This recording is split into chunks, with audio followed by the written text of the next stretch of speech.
حضرت علی کرم اللہ وجہہ فرماتے ہیں، مہربان، باخبر اور تجربہ کار نصیحت کرنے والے کی مخالفت کرنے کا انجام حسرت اور ندامت کے سوا کچھ نہیں ہوتا۔ ایک اور جگہ فرماتے ہیں کہ جو لوگ اپنے سے پہلے والوں سے سبق نہیں سیکھتے وہ بعد والوں کے لیے سبق بن جاتے ہیں۔ بی بی شہید نے اپنی آنکھوں کے سامنے اپنے والد کو طاقتوروں سے ٹکرانے کے نتیجے میں شہید ہوتے دیکھا، مگر بھٹو صاحب کا خاصہ یہ تھا کہ وہ جانے سے پہلے اور اہل قوت سے ٹکرا کر پاش پاش ہونے سے پہلے پاکستان کو ایٹمی قوت بنا گئے تھے۔ بی بی شہید نے اپنے والد کی نسبت شارٹ ٹیمپر ہونے کا مظاہرہ کیا اور وہ بار بار اہل قوت سے ٹکراتی رہیں اور بہت عجلت میں ٹکراتی رہیں، کسی طرح سے سمجھوتے پر آمادہ نہ ہوتی رہیں۔ نتیجہ یہ نکلا کہ ان کی آدھی زندگی جلا وطنی میں اور آدھی جیلوں میں گزر گئی، اور جو باقی بچ گئی تھی وہ اپنے شوہر سے جیلوں میں ملاقاتیں کرنے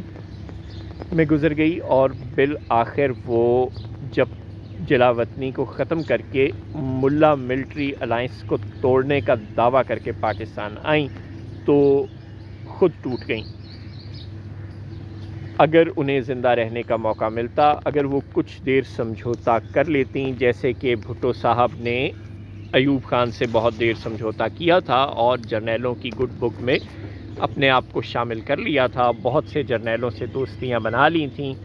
جس کے نتیجے میں انہیں کوئی 7 برس حکومت کرنے کا موقع مل گیا، اور وہ جو ایبسولوٹ پاور انجوائے کرنے کی پاکستان کے سیاستدانوں کو مرض ہے، وہ ایبسولوٹ پاور بھی انہیں بہت حد تک ملی رہی، اور وہ ایٹمی پروگرام کی بنیاد رکھنے میں کامیاب ہو گئے، اور پاکستان کو جو آج تک کی پاکستان کی جو 76 سالہ زندگی ہے اس میں جو واحد بڑی اچیومنٹ ہے وہ بھٹو صاحب ہی کی مرہون منت ہماری ہے، یعنی ہمارا ایٹمی قوت ہونا۔ اور وہ صرف اسی صورت ممکن ہو گیا کہ بھٹو صاحب نے کچھ عرصہ سمجھوتے کا گزار لیا تھا، بلکہ کافی طویل عرصہ انہوں نے ایوب خان کو ڈیڈی بنائے رکھا اور ایک سمجھوتے کی زندگی گزاری، جس کے نتیجے میں ان کی جنرل موسیٰ اور بہت سے جرنیلوں سے اچھی دوستی بن گئی تھی، اور ان جرنیلوں نے انہیں کافی دیر برداشت کیے رکھا۔ کچھ پاکستان ٹوٹنے کے بعد ظاہر ہے جرنیل کچھ دیر کے لیے بیک فٹ پر بھی گئے ہوئے تھے، اس لیے بھی بھٹو صاحب کو کچھ دیر ایبسولوٹ پاور انجوائے کرنے کا موقع مل گیا اور اپنی کھل کر منمانی کرنے کا موقع مل گیا، جس کے نتیجے میں وہ پاکستان کے لیے صرف ایٹمی طاقت بنانے کا ہی بڑا منصوبہ نہ لگانے میں کامیاب ہوئے، بلکہ اور بھی کئی بڑے بڑے منصوبے پاکستان کے لیے لگانے میں کامیاب ہو گئے، اور 7 سال کی مختصر حکومت کے بعد انہیں مسند اقتدار سے تختہ دار تک جانا پڑ گیا، صرف جرنیلوں سے لڑائی کے نتیجے میں، صرف طاقت کو اپنے ہاتھ میں رکھنے کی خواہش میں۔ جب ان سے یہ کہا گیا کہ وہ پپٹ بن کر یا ڈمی پرائم منسٹر بن کر زندہ رہیں، تو ظاہر ہے انہوں نے ایسا قبول نہ کیا، اور نتیجہ انہیں تختہ دار سے جھولنا پڑا۔ بی بی شہید کے پاس اپنے والد کی زندگی کا خاصا تجربہ اور مشاہدہ موجود تھا، اگر وہ ذرا سی بھی دانش مندی سے کام لیتیں اور اہل قوت سے بنا کر رکھتیں تو انہیں شاید کچھ مزید وقت مل جاتا، لیکن انفارچونیٹلی انہوں نے اہل قوت کے سامنے سرنڈر کرنے سے ہمیشہ انکار کیا، لہٰذا نہ تو وہ پاکستان کے لیے کوئی بڑی اچیومنٹ کر سکیں جیسا کہ ان کے والد صاحب بہرحال کامیاب ہو گئے تھے، اور نہ ہی وہ اپنی زندگی کو اور اپنے اہل خاندان کی زندگی کو کبھی آسودہ بنا پائیں۔ میاں صاحب کے پاس بھٹو کی مثال موجود تھی، بی بی کی مثال موجود تھی، اور انہیں پارٹی بنا کر دی گئی، انہیں وزیر اعلیٰ بنایا گیا، وزیر اعظم بنایا گیا، 3 بار بنایا گیا، بھاری مینڈیٹ دیا گیا، اور اتنا بھاری مینڈیٹ دیا گیا کہ ان کی پارٹی کو وہاں سے جتا دیا گیا جہاں وہ تھی بھی نہیں، اور ایسے ایسے بندے ان کی پارٹی میں شامل کیے گئے اور ان کے ٹکٹ پر جتائے گئے جنہیں وہ نہ بائی فیس جانتے تھے اور نہ ہی شاید بائی نیم جانتے تھے، لیکن اس کے باوجود میاں صاحب نے یہ جاننے اور سمجھنے کے باوجود، بی بی اور بھٹو صاحب کے حال سے اچھی طرح واقف ہونے کے باوجود، اور یہ دیکھنے کے باوجود کہ وہ بھاری مینڈیٹ خود نہیں لے رہے بلکہ انہیں کوئی دلا رہا ہے، انہوں نے اہل قوت سے ٹکرانا اور ہمیشہ جاری رکھا، اور ہمیشہ یہ کوشش کی کہ چاہے وہ مینڈیٹ خود لے کر آئیں، چاہے انہیں مینڈیٹ کسی نے دے کر دیا ہے، مگر اب چونکہ وہ وزیر اعظم پاکستان ہیں، لہٰذا اب ان سے بڑا اہل قوت اور کوئی نہیں،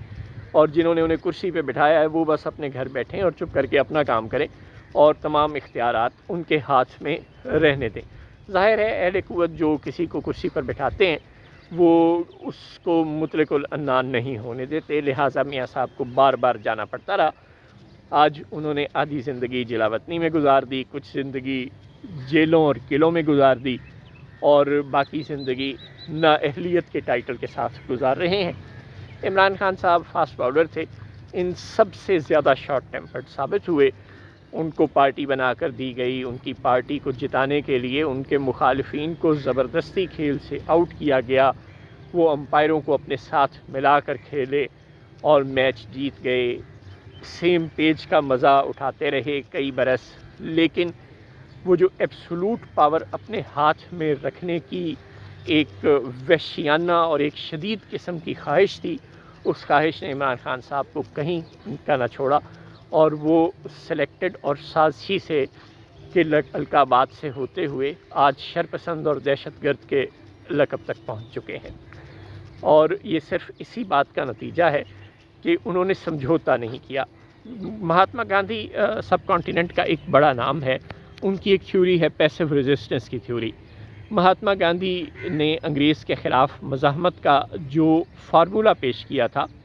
جس کو انہوں نے ساؤتھ افریقہ میں اپلائی کیا، اور ساؤتھ افریقہ کی آزادی جو تھی وہ پیسو ریزسٹنس کی مہاتما گاندھی کی تھیوری پر عمل کرنے کے نتیجے میں ہی ممکن ہوئی تھی۔ ساؤتھ افریقہ ان ممالک میں سے ہے جو انگریزوں کی حکومت سے بہت دیر بعد، یعنی غالباً 1961 میں آزادی ساؤتھ افریقہ کو ملی، اور وہ پیسو ریزسٹنس کا جو فارمولہ مہاتما گاندھی انہیں پڑھا گئے تھے وہ اسی پر اہل افریقہ عمل کرتے رہے، اور ہلکی ہلکی مزاحمت انہوں نے مستقل انگریز کے خلاف جاری رکھی، نتیجتاً اسے اس حد تک کمزور کر دیا کہ اس کے لیے مزید وہاں حکومت کرنا ممکن نہ رہا۔ سب کانٹیننٹ میں بھی اگر محمد علی جناح جیسے فاسٹ باؤلر نہ ہوتے اور طاقتوروں سے پوری قوت سے سینگ پھنسانے کی صلاحیت رکھنے والے لوگ نہ ہوتے تو مہاتما گاندھی یہاں بھی سرکار انگلشیا کی حکومت کو پوری دنیا کے لیے رحمت قرار دینے کی طرح سب کانٹیننٹ میں بھی تادیر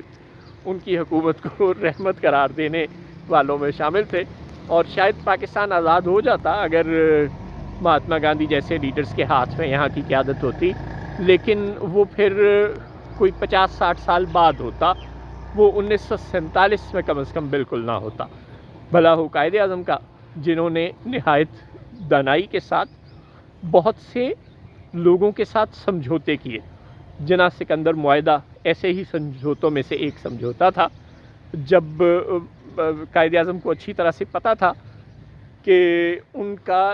اس طرح سردار سکندر جیسے لوگوں کے ساتھ مل کر چلنا خاصا مشکل ہے، ایسے لوگ ان کی کوئی بات نہیں مانا کرتے تھے، ایسے لوگ ہمیشہ اپنی سیٹوں کی وجہ سے انہیں بلیک میل کیا کرتے تھے، لیکن قائد اعظم جن علاقوں میں الیکشن جیتنے کی پوزیشن میں مسلم لیگ کو دیکھتے تھے کہ وہ نہیں ہے، وہاں کے جاگیرداروں کے ساتھ ہمیشہ الحاق کرتے تھے، ہمیشہ ان کے ساتھ مل کر کام کرتے تھے، ہمیشہ ان کے ساتھ سیٹ ایڈجسٹمنٹ یا اسی طرح کے دیگر معاہدے کرتے تھے، اور کوشش کرتے تھے کہ مسلم لیگ الیکشن میں جیت جائے یا اس کے اتحادی جیت جائیں، اور یوں انہیں جو اکثریت چاہیے پارلیمان میں مطالبہ پاکستان کو منظور کروانے کے لیے وہ اکثریت انہیں مل جائے، اور قائد اعظم اس کوشش میں کامیاب ہوئے۔ انہوں نے بہت سے اپنے وقت کے بڑے سیاستدانوں سے جن کے ساتھ ان کے اختلافات تھے سمجھوتے کیے، اور ان سمجھوتوں نے ہی مسلم لیگ کو اس قابل بنایا کہ اس نے ہر جگہ 47 میں چاہے کہیں ریفرینڈم تھا، چاہے کہیں اسمبلیوں نے ووٹ دینا تھا، مسلم لیگ جیتی۔ اگر قائد اعظم کچھ چھوٹے چھوٹے سمجھوتے نہ کرتے اور ہر سیاستدان کو کہتے کہ تم میری بات مانو کیونکہ میں بڑے پائے کا لیڈر ہوں، تو شاید وہ پاکستان بنانے میں کبھی کامیاب نہ ہوتے۔ عمران خان اور نواز شریف نے بھی یہی حماقت ہمیشہ کی، انہوں نے آصف زرداری کی طرح مفاہمت کی پالیسی نہیں اپنائی، آج یہ مفاہمت کی پالیسی ہی ہے کہ بلاول بھٹو زرداری، جن کو شاید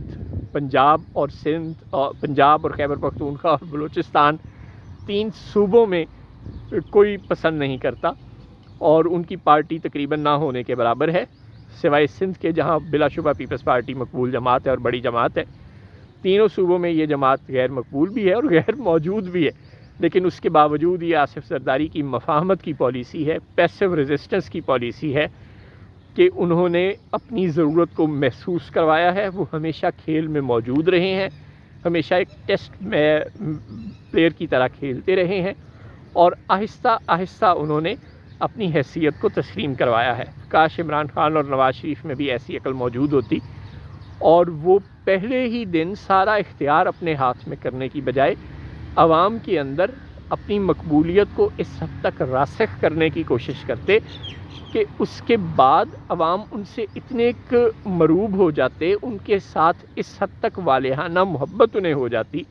کہ جس طرح جب ترکی میں طیب اردگان کی حکومت کا تختہ الٹنے کی کوشش کی گئی تو عوام سڑکوں پر نکل آئے اور انہوں نے ایسا کرنے والوں کو چھٹی کا دودھ یاد دلا دیا۔ نواز شریف اور عمران خان نے عوام کی محبتیں نہیں سمیٹیں، عوام کو ریلیف نہیں دیا، بیانیوں کے جھانسے تو ضرور دیے، کبھی امریکی لابی کا جھانسا یا کبھی ووٹ کو عزت دو کا جھانسا، لیکن یہ قطعاً نہیں کیا کہ عوام کو اس حد تک ریلیف پہنچایا ہو، ان کی زندگیوں کو اس قدر پرسکون بنا دیا ہو، ان کو روٹی کپڑا مکان پرووائڈ کیا ہو، ان کو روزگار فراہم کیا ہو، ملک کو انڈسٹریلائز کر دیا ہو، ملک کے کھیتوں کو آباد کر دیا ہو، کانوں کو آباد کر دیا ہو، بندرگاہوں کو اور بازاروں کو آباد کر دیا ہو، یونیورسٹیوں کو آباد کر دیا ہو اور ہسپتالوں کو ویران کر دیا ہو۔ ظاہر ہے ایسا تو نہ نواز شریف نے کچھ کیا نہ عمران خان نے کچھ کیا، انہوں نے صرف اہل قوت سے سینگ پھنسائے رکھے اور نتیجہ آج ہمارے سامنے ہے کہ ایک جلا وطن ہے اور نااہل ہے، اور دوسرے کی نااہلی اب ہوئی کہ کل ہوئی، اور نااہلی اگر نہ بھی ہو تو بھی کوئی فرق نہیں پڑتا کیونکہ اب تو وہ نااہلی سے بھی بلند مقام یعنی شرپسندی اور دہشت گردی تک پہنچ چکے ہیں۔ لہٰذا پاکستان میں چلے گا وہی خواتین و حضرات جو سمجھوتا کرے گا اور آہستہ آہستہ عوام کو ریلیف دے گا۔ پاکستان میں انقلاب نہیں چلے گا، اوور نائٹ انقلاب کا فارمولہ شاید پاکستان میں کامیاب نہیں ہو سکتا کیونکہ یہاں اسٹیٹ بہت زیادہ طاقت حاصل کر چکی ہے۔ یہاں پہ پہلے آپ کو سول حکومت بنا کر 5-7 سال 10 سال 15 سال عوام کو ہلکا ہلکا ریلیف پرووائڈ کرنا پڑے گا، جمہوریت کو مضبوط کرنا پڑے گا،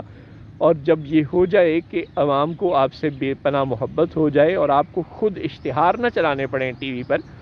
لوگ خود کہیں کہ واقعی